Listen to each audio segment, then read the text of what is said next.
Well, hey everybody, I am Rebecca and welcome to another Exploring Atlantic video. I am here inside of Bankhead Seafood, and no, I'm not here to do a food review.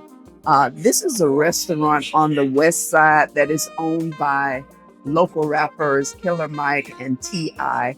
And they purchased it because they grew up in this neighborhood, and when the gentrification began to significantly impact these predominantly historically Black neighborhoods, they decided to buy up this property, a lot of property around here. One thing they were like, we do not want this to become a Starbucks.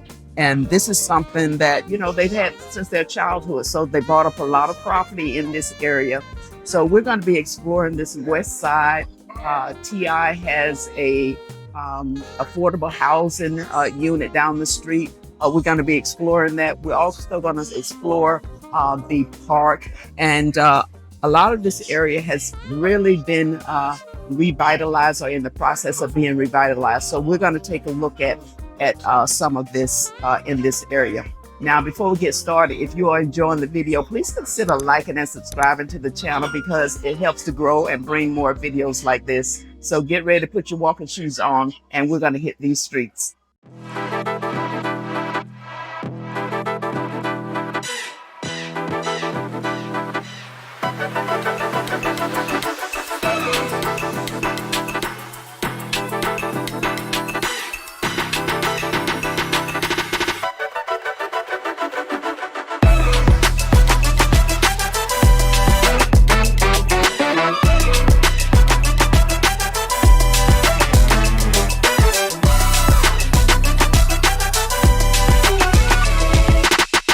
We are going to start today's venture here in front of Bankhead Seafood Restaurant on what used to be Bankhead Highway.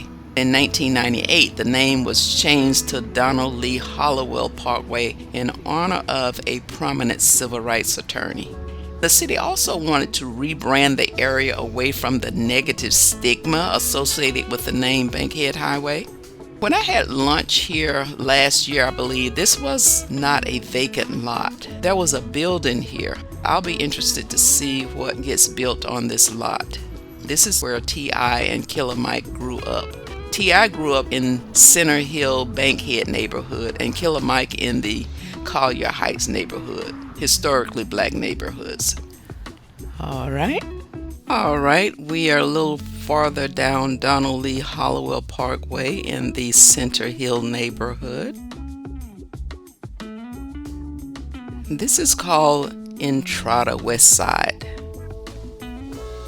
And this is T.I.'s affordable housing complex that opened in 2023 as part of his Buyback the Block initiative. It provides affordable housing in this community that he grew up in. And we'll just walk around the property as I share some tidbits with you. Beautiful complex.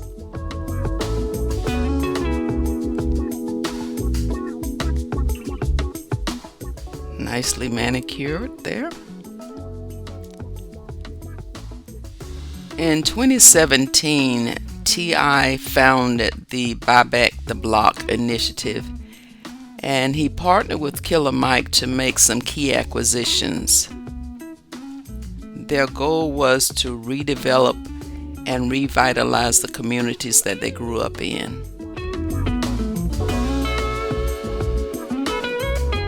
They focus on buying up real estate and investing in the community.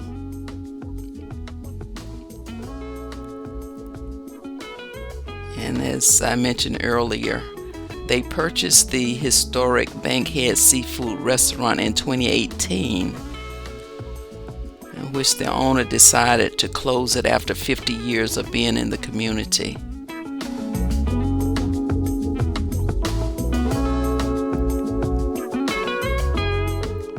They worked together to purchase properties in this area to prevent gentrification by supporting Black-owned businesses, offering jobs, and preserving the cultural legacy of the community.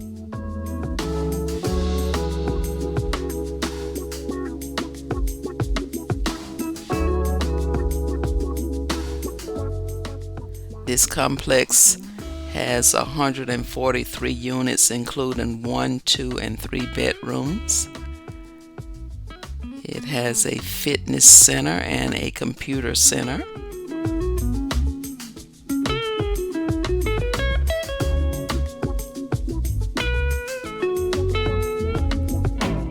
Let's just make our way over here. I think this is like a garden and a pavilion.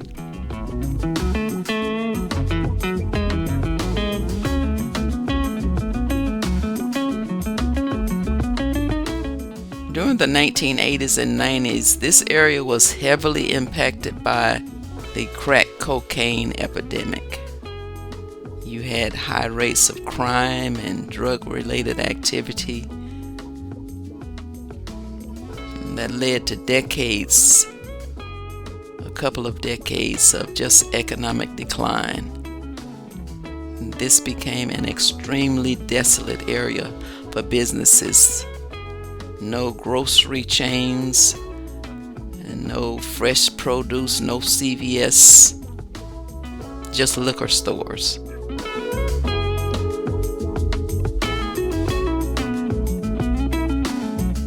Let's head over here and see what we've got.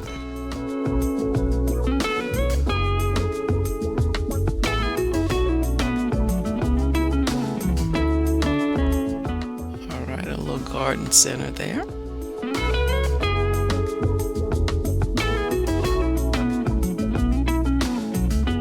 And this property is where a Kmart was once located and left abandoned for years.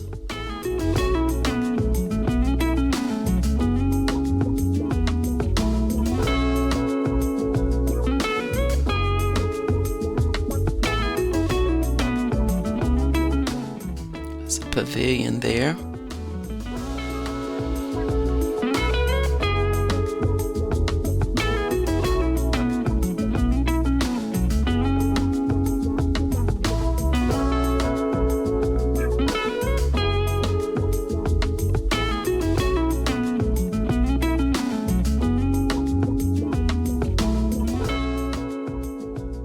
And gentrification in Bankhead, Center Hill, and Grove Park neighborhoods began early as, I want to say, 2009, when the city demolished the Boeing Homes public housing projects and Bankhead Courts housing projects in 2011.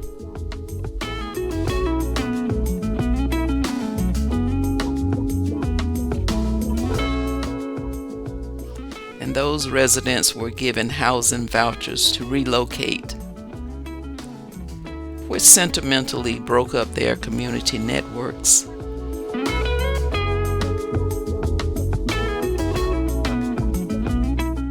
And in the early years, developers swooped in, bought up the land on the cheap, drove up home prices nearly 600%.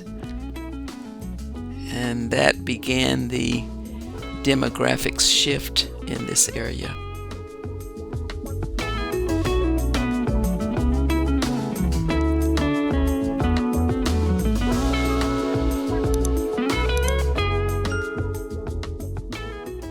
And while the Atlanta Beltline has been well received, at least as far as I know, I certainly enjoy it. But then again, it hasn't impacted my way of living.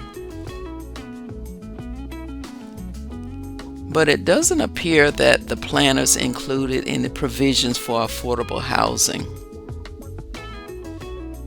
which ended up pricing out and displacing many of the legacy residents.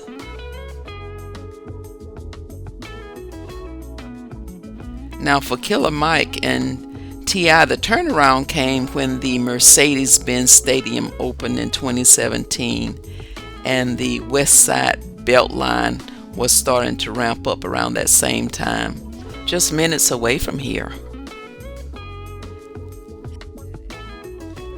And that's what incentivized them to redevelop this area and keep it affordable for the people to stay. And Killer Mike has also partnered with the Techie Homes developer Booker T. Washington to build 18 affordable micro condos called the Park at Brawley on James P. Brawley Drive. And they broke ground in November of last year, 2025. And that project is part of Atlanta's effort to preserve 20,000 affordable housing units by 2030. And Killer Mike also owns a nearby barbershop called Swag Shop, which is the acronym for Shave, Wash, and Groom. And I might end up doing a separate video on the Swag Shop because it's not your ordinary barbershop. And if I'm not mistaken, I believe he has 2 locations.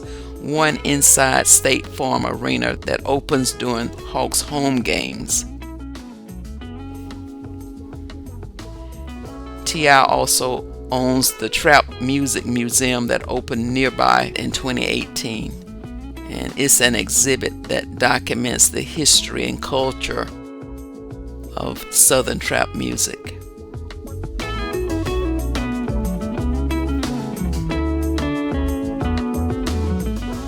The period between 2018 and 2021 really accelerated what they call the green gentrification on the west side with the development of Westside Reservoir Park, where we're headed next.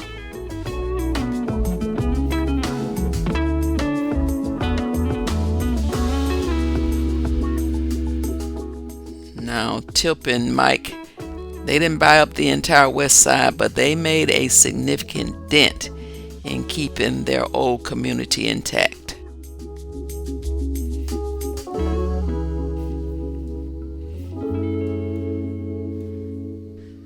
And we'll head on over to Westside Park now.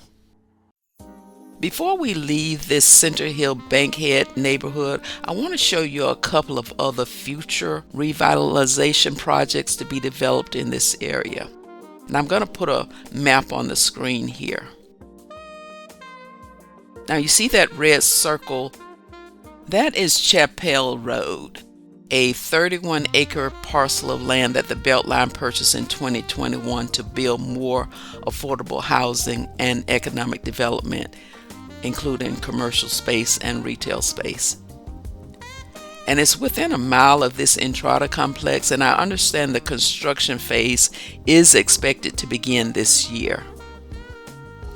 Now, just above that red circle, inside that blue circle, it says Proposed Microsoft Campus, and that's also off of Hollowell Parkway here. This is 90 acres of industrial land that Microsoft purchased in 2020 for $127 million. And there on the screen is a rendition of what this is called Quarry Yards development. This is what it will look like once it's completed. It was planned as a next generation mixed use live, play, work tech campus. And this is part of the Bankhead Revitalization that brings, it will bring 15,000 jobs. And the plan was to have 575,000 square feet of office space, 850 residential units, a 300-room hotel, and 75 square feet of retail and restaurant space. And that was the plan. However, Microsoft stopped the planning and development phase of the campus in November of last year, 2025. And of that 90 acres, they gifted 22.5 acres of land back to the city, and the city plans to develop its portion into a community hub with additional housing. And we'll have to wait and see what Microsoft plans to do with the remaining 67.5 acres it still owns. Okay, so let's move on to Westside Park. All right. We have made our way to Westside Reservoir Park. You see some new townhomes there, and we're going to take a look at those as well. As you can see, there's still some construction going on. I believe that is a bike park and some more trails.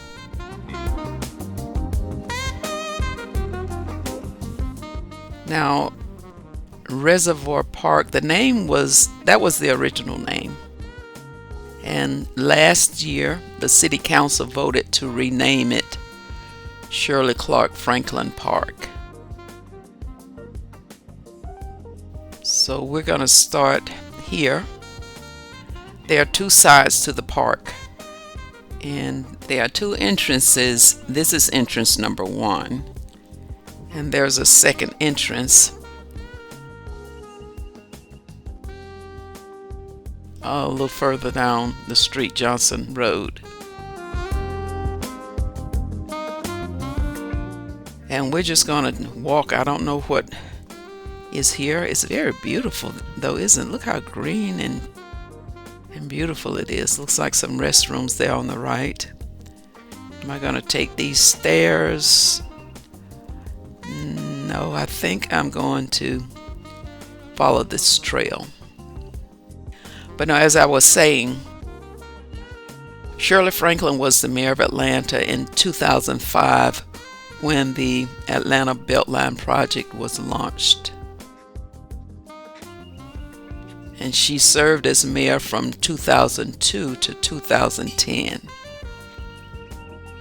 And the park was renamed after her last year to Shirley Clark Franklin Park in recognition of her contributions to urban development, infrastructure projects, purchase of the Bellwood Quarry, and fixing the city's sewer system, among other contributions. And this park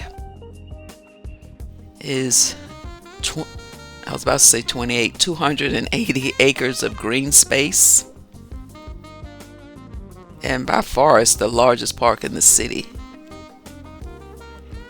And it connects to the Westside Trail of the Beltline.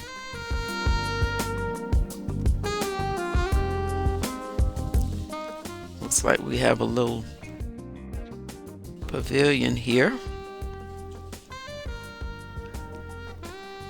There's not much shade in this park, I'll tell you that. So when you come out here, you want to make sure you have your sunscreen on, because there's some shelters here, but there's not much shade.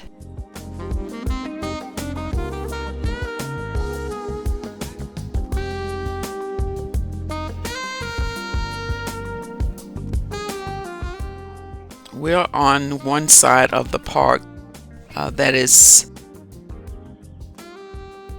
when I came in, it's entrance 1. And we're going to make our way over to entrance number 2, which is the other side of the park. Like I said, it's very big. And on the other side, we have the crown jewel of the park. And it is a 45-acre lake that serves as a 2 billion gallon emergency drinking water reservoir. It is beautiful too. And we'll make our way over there momentarily. But this is just green space.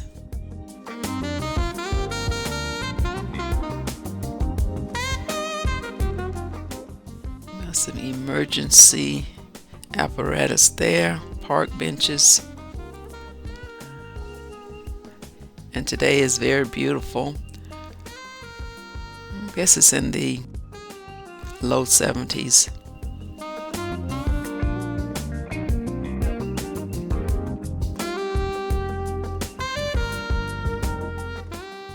And you'll see there's still construction underway as we go along. It features a playground. You've got picnic areas, trails,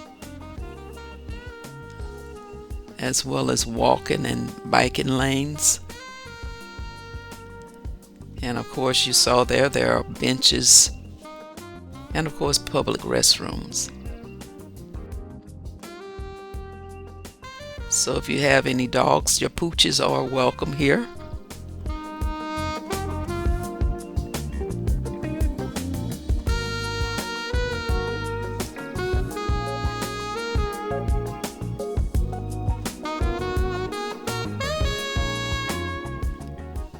And once completed, this beautiful park, it'll act as a major hub for recreation and water infrastructure.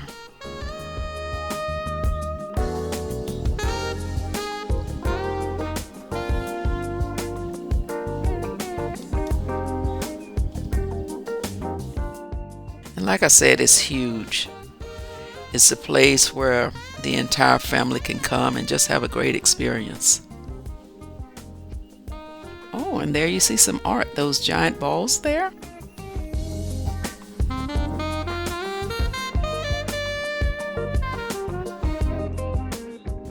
And you definitely want to have an agenda in mind when you come here. You can't just be drifting. It's just too large.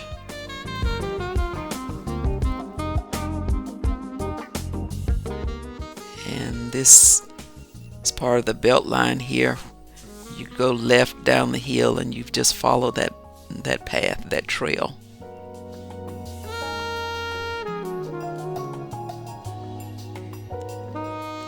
And of course, I'm just primarily drifting today, just giving you a broad assessment or overview of what the park has to offer, and I'm not going to be able to cover everything.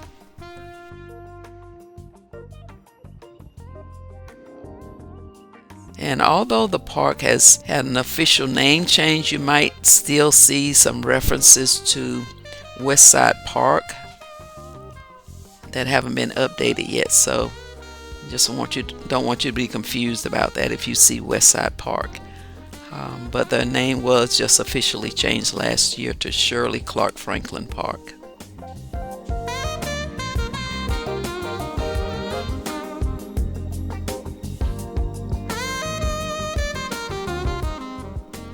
And this park serves as a major anchor for the Beltline. Its goal of creating a ring around the city. The park is open daily from 6 a.m. to 11 p.m.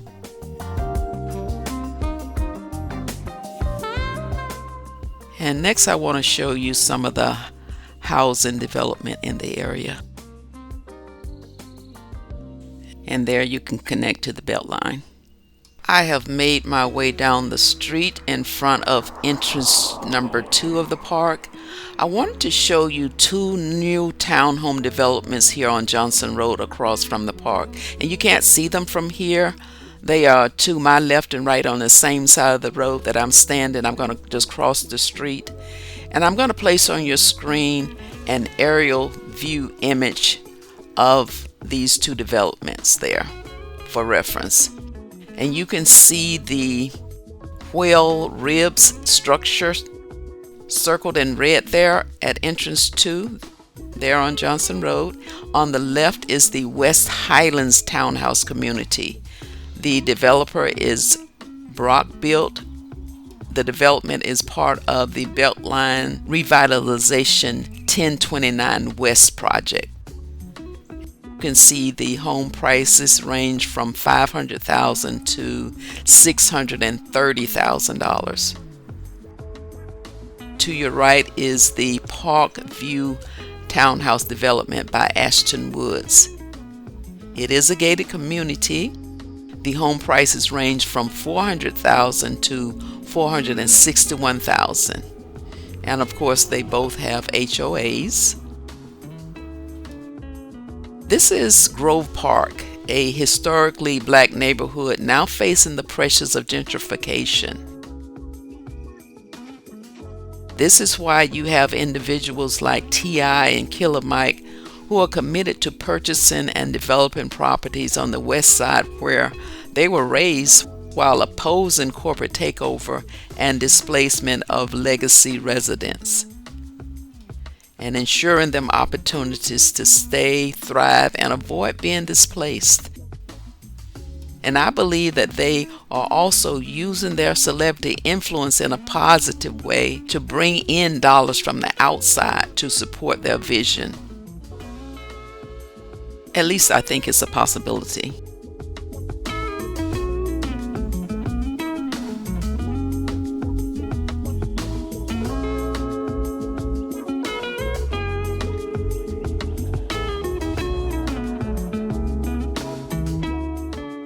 I am going to take that driveway to the right to get me over to the water reservoir. Let me just pan around and let you see this beautiful scenery. Isn't that just beautiful? Okay, moving on.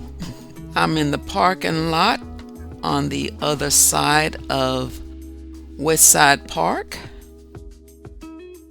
Let's make our way over to the main attraction and check out this 2.4 billion gallon water reservoir.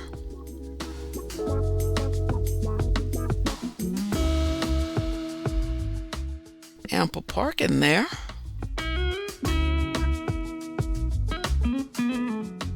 And as we're making our way over, let me just share some tidbit about how Bellwood Quarry was transformed into this magnificent water storage facility. And now I'm going to be honest with you, until this little excursion, I had never heard of Bellwood Quarry. Now, I'm familiar with rock quarries because I once lived near one and I could hear those earth-shaking blasts from a distance.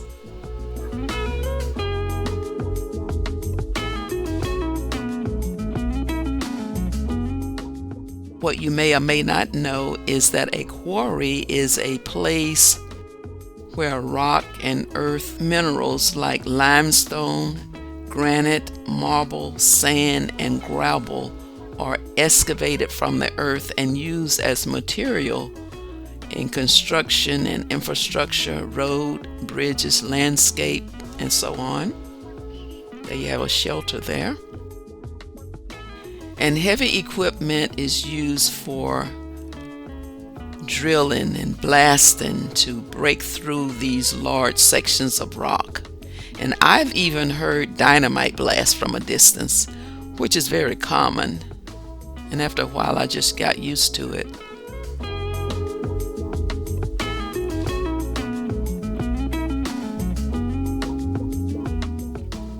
What was really news to me about Bellwood Quarry was it had a dark history.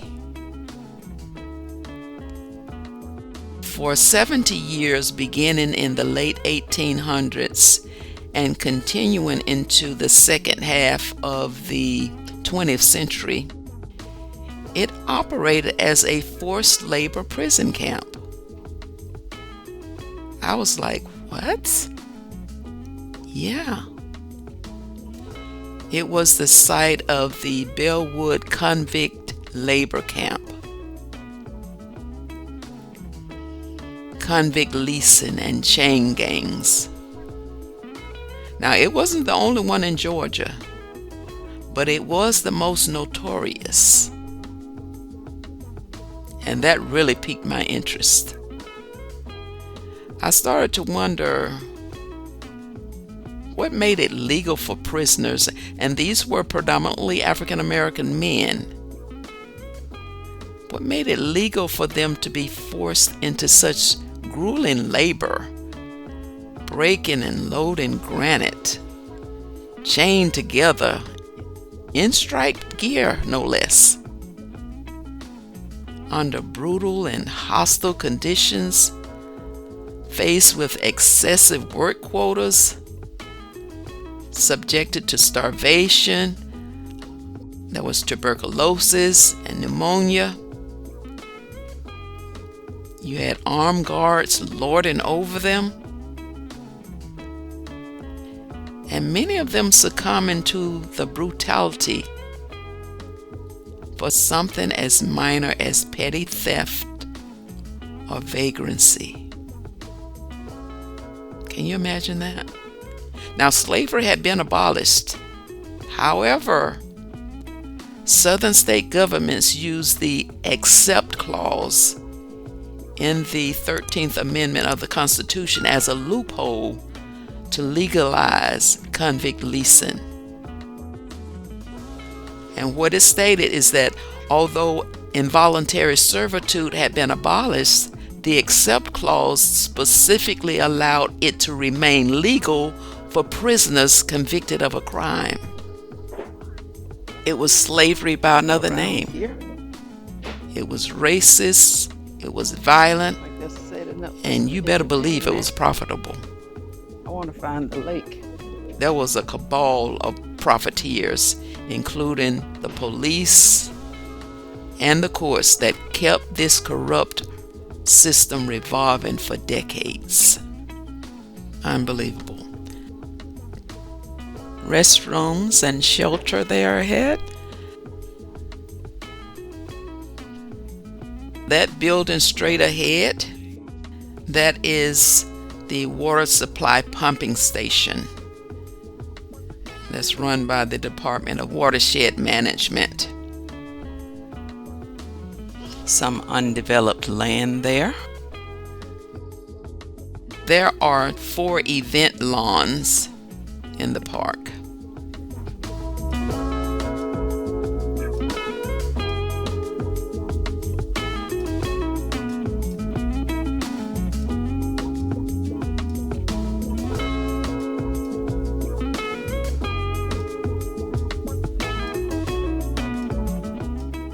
There's the playground and shelter.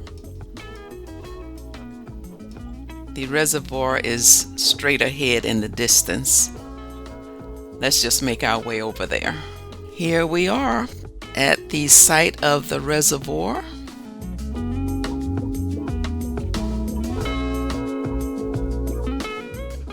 Bellwood was 137 acres of land the city purchased in 2006 for $40 million and converted it into a raw water storage facility.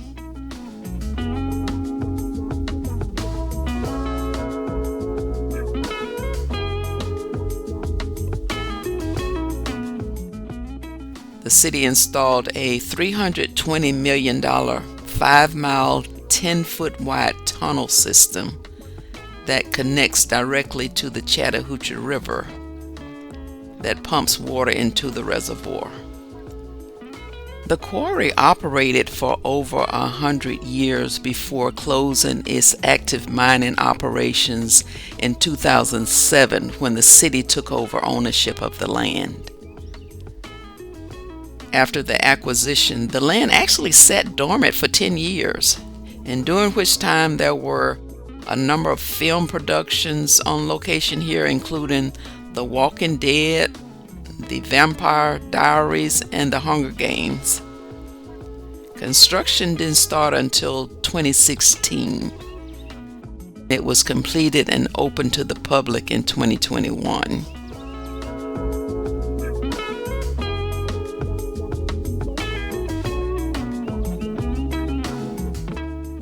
An aerial view as I pan around here.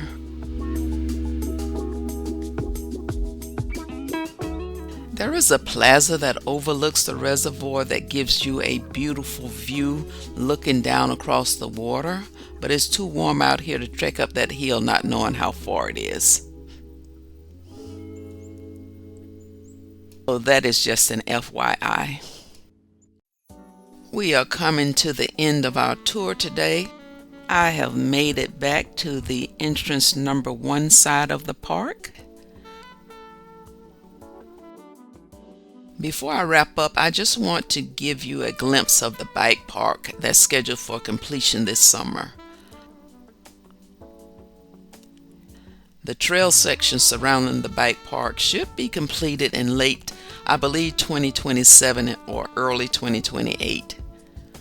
And as you may or may not know, the 2026 FIFA World Cup games will be held here this summer, And that is driving some of this infrastructure improvements because the city expects an increase in tourism and pedestrian traffic in the park during that time.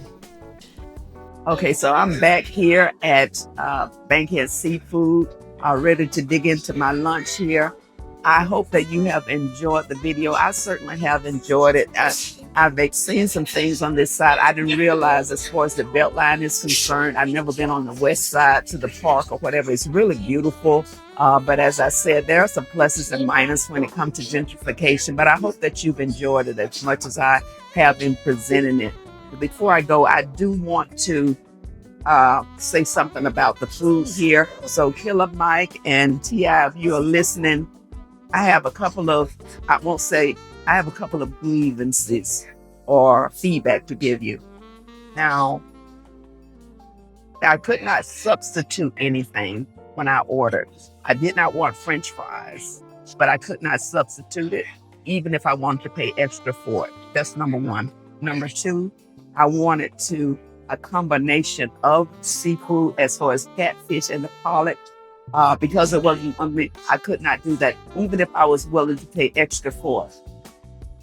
That makes no sense to me. So I have that complaint. I'm sorry, but you should be able to substitute on now, even if you're willing to pay extra for it as a customer. And that's not really a complaint. That is feedback because I've never been anywhere where you couldn't get what you wanted, even if you were willing to pay extra for it. I even went to see the manager. I was like, you got to be kidding, right? She's like, no, it has to be as it is on the menu. Y'all, I kid you not. Within 10 minutes, Killer Mike walks through the door and sits at the table right next to me.